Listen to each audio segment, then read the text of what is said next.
Bonjour et bienvenue dans le podcast Le Reflet des Contes, le premier podcast qui relie contes et développement personnel. Je m'appelle Galina Kojanova, je suis auteure, conteuse et master coach certifiée. Avant de commencer, je voudrais expliquer pourquoi j'ai choisi d'utiliser le tutoiement dans ce podcast. Les contes de fées nous permettent de nous connecter à notre enfant intérieur. Et c'est justement à lui qu'on veut s'adresser, quel que soit votre âge. Et maintenant, je vais expliquer comment chaque épisode va se dérouler. Pendant une dizaine de minutes environ, je vais lire un extrait du conte.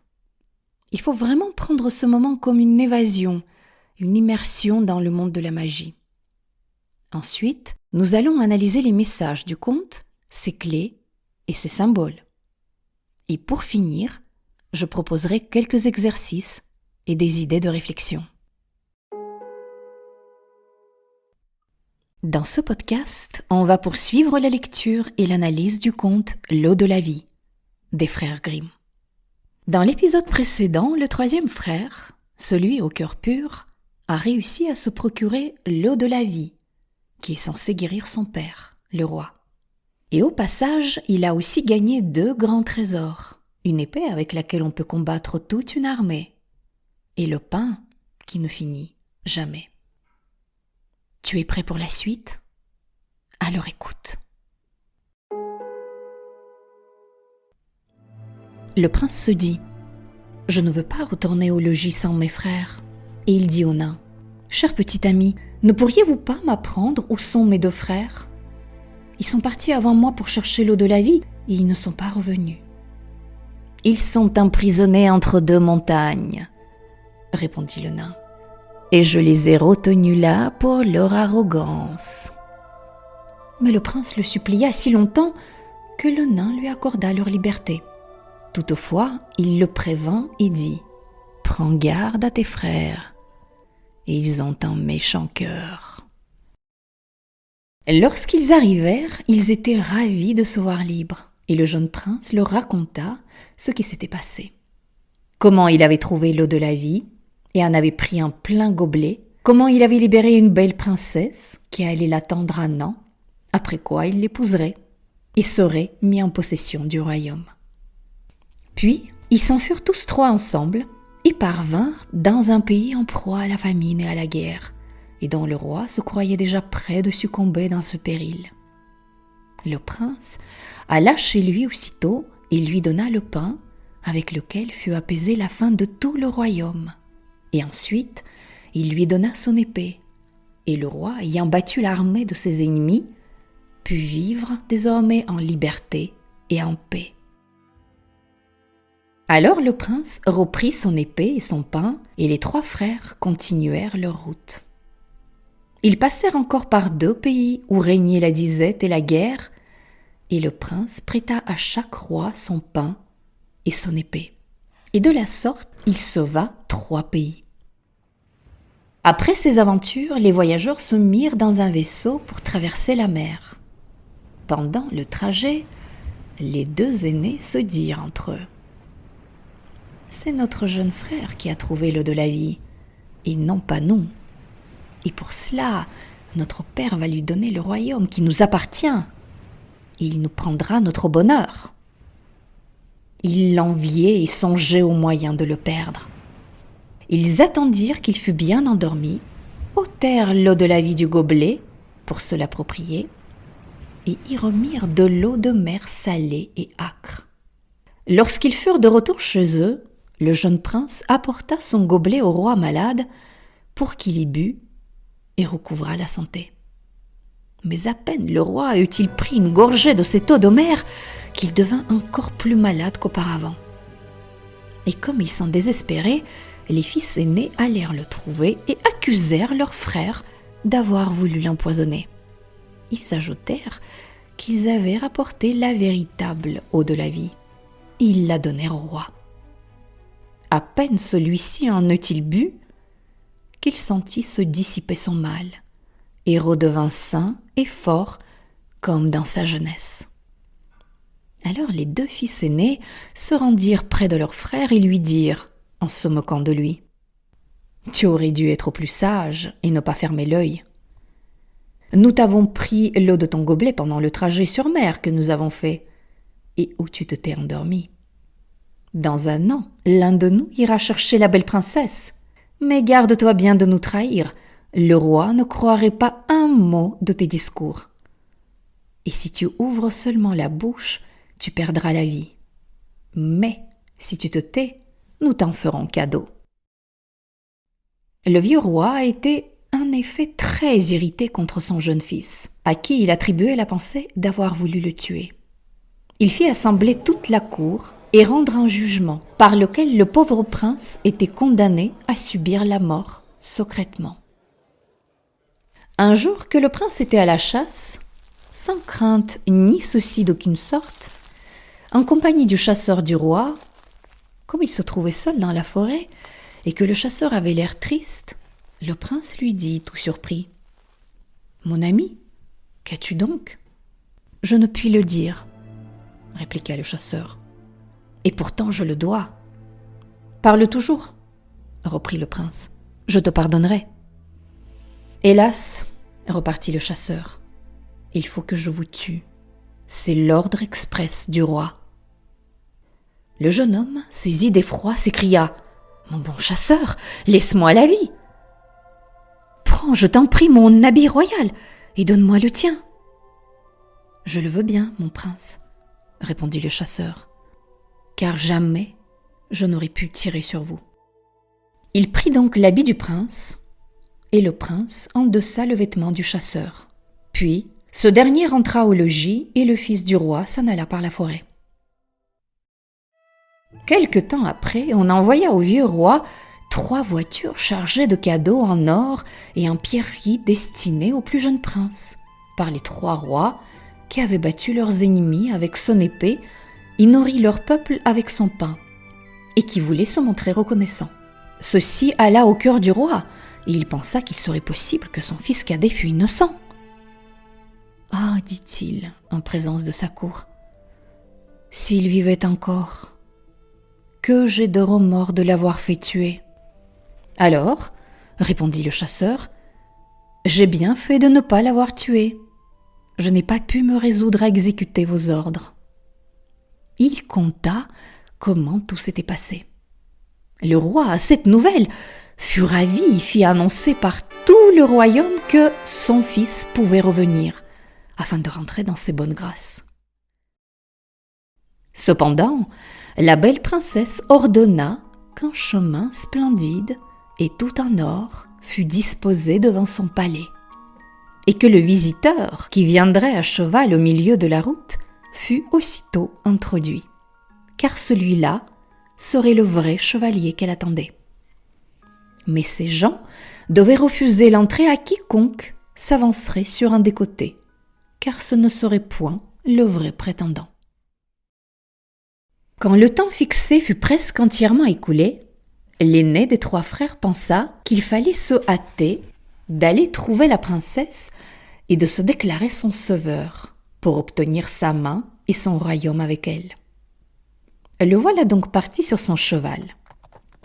Quand il arriva devant le palais et qu'il vit la splendide route d'or, il se dit : « Ce serait dommage de marcher dessus. » Et il détourna son cheval à droite. Mais lorsqu'il fut devant la porte, les gens de la princesse lui dirent qu'il n'était pas le vrai prétendant et qu'il pouvait s'en aller. Bientôt, le second prince se mit en route. Et lorsqu'il arriva en face du chemin d'or, où son cheval avait déjà posé le pied, il se dit aussi : « Ce serait péché, le cheval pourrait l'endommager. » Et il tourna à gauche. Mais une fois près de la porte, il fut de même arrêté par les gens du palais, qui lui dirent qu'il n'était pas le vrai prétendant et pouvait s'en retourner chez lui. Enfin, l'année était complètement écoulée. Le jeune prince voulut sortir de la forêt pour aller chercher sa fiancée et oublier ses chagrins avec elle. Il se dirigea donc vers le palais où il l'avait rencontrée. Et, tout rempli de sa pensée, car il aurait déjà voulu être chez elle, il ne regardait pas la route d'or. Son cheval avait pris juste le milieu, Et quand il fut devant la porte, on la lui ouvrit toute grande. Et la princesse le reçut avec 1000 démonstrations de joie, déclarant qu'il était son sauveur et le légitime seigneur du royaume. Leur mariage fut célébré au milieu de l'allégresse générale. Après quoi, la princesse raconta au prince que son père l'avait mandé auprès de lui. Il lui avait pardonné. Il se rendit alors à la cour du vieux roi.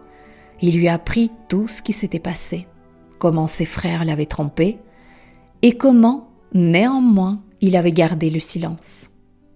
Le roi voulait punir les coupables, mais il s'était embarqué sur mer et avait pris la fuite pour ne plus revenir de leur vie.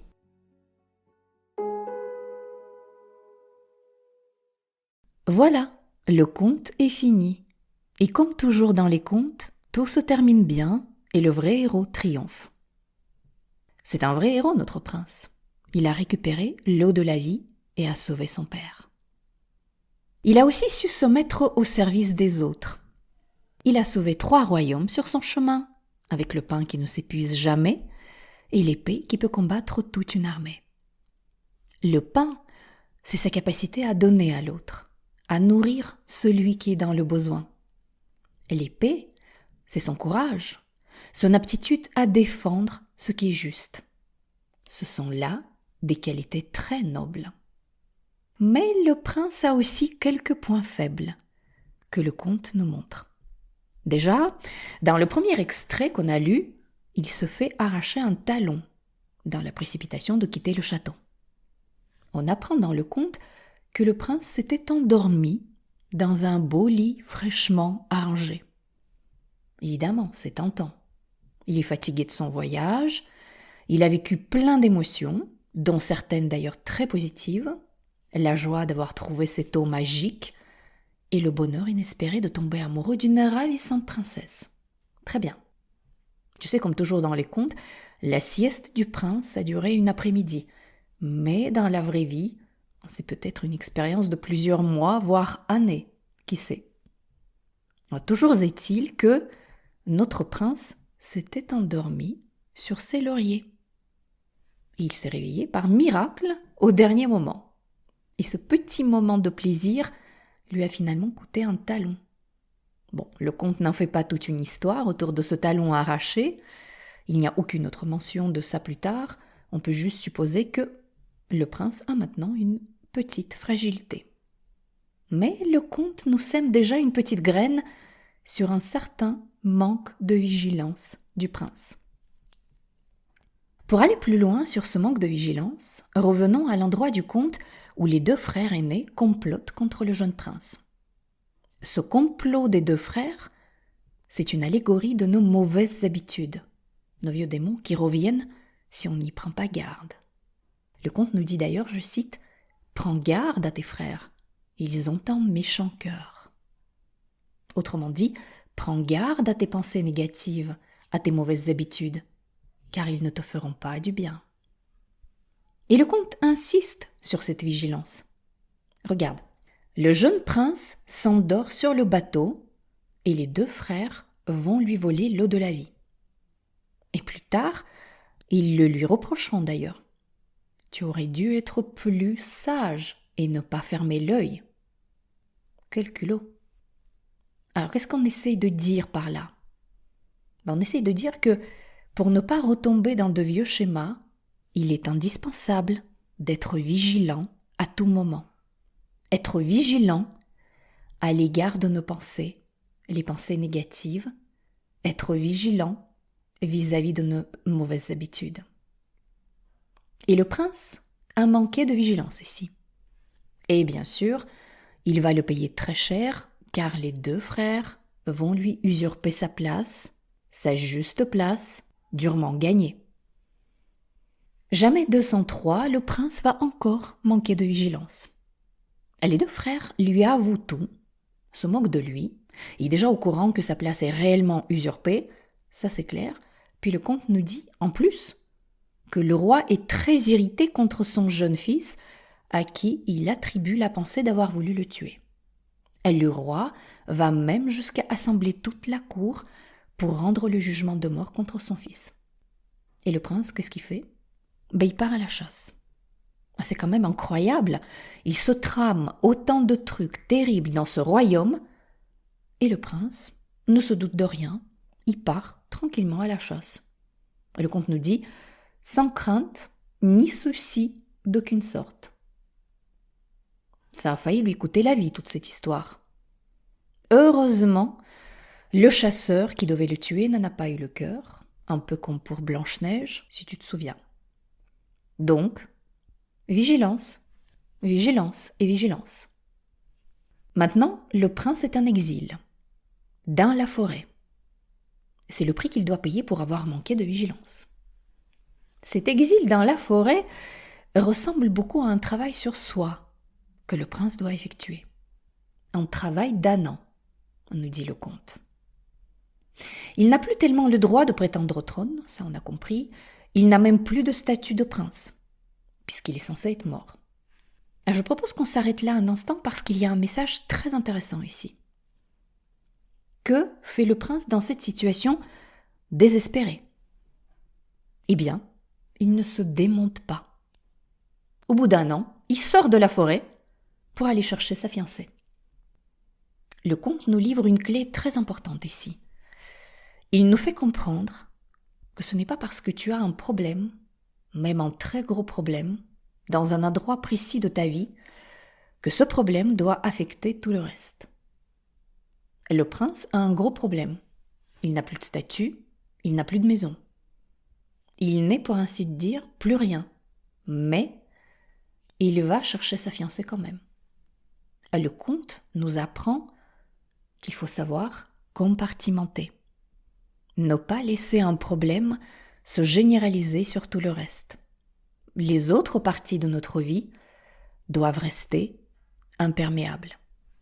Facile à dire, mais pas très facile à appliquer. Et j'en sais quelque chose.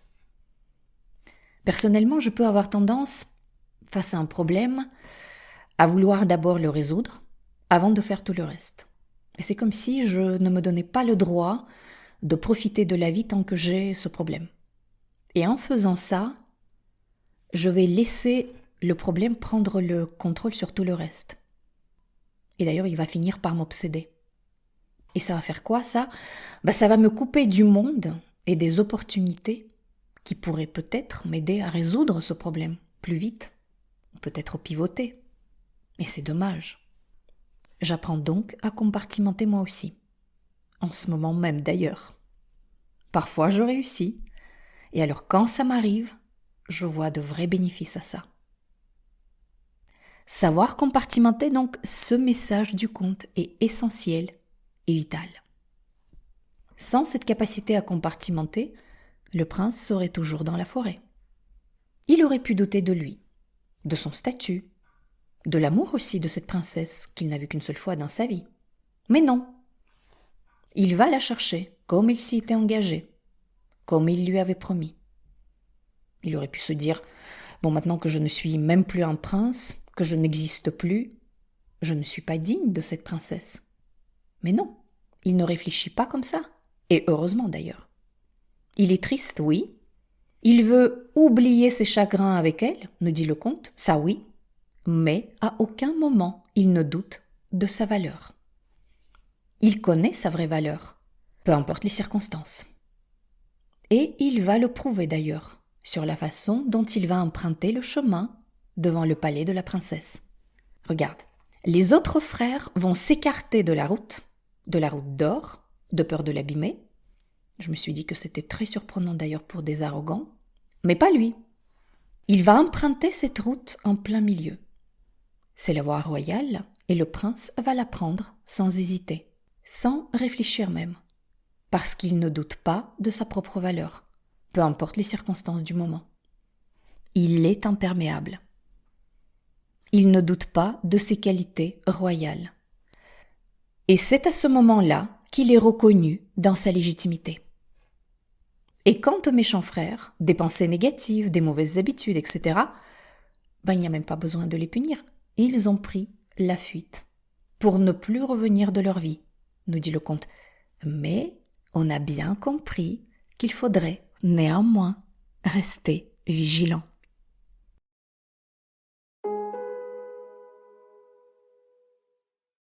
Je t'invite à garder toi aussi cette vigilance pour tes pensées négatives et tes mauvaises habitudes. Ne les laisse pas affecter le reste de ta vie. Compartimente. C'est une discipline permanente qu'il faut avoir parce que ça n'est jamais acquis. Mais c'est le prix à payer pour triompher. Sans ça, tu ne sors pas de la forêt, pour reprendre la métaphore de tout à l'heure. Commence dès aujourd'hui par observer tes pensées. Pas longtemps au début, 5 minutes par exemple. Observe et laisse partir les pensées négatives.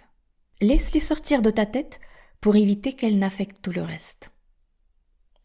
Je t'invite à repenser à ce conte quand tu feras ça. Au jeune prince qui ferait preuve de vigilance vis-à-vis de ses grands frères, qui représentent justement ses pensées négatives. Laisse les images du conte t'habiter un peu quand tu fais cet exercice. On dit que les contes sont des remèdes puissants. Fais la même chose le lendemain, puis le jour suivant, jusqu'à ce que ça devienne une habitude. Tu verras, au bout d'un moment, cet exercice deviendra presque automatique et tu commenceras à observer des changements dans ta vie. Tu trouveras l'exercice pour te lancer dans les notes de cet épisode. Si tu as envie de partager avec moi tes réflexions ou tes questions, tu peux m'écrire à l'adresse email que tu trouveras aussi dans les notes de cet épisode.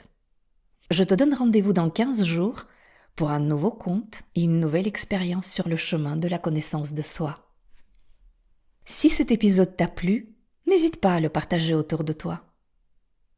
N'oublie pas de t'abonner à ce podcast pour ne pas rater la sortie de nouveaux épisodes.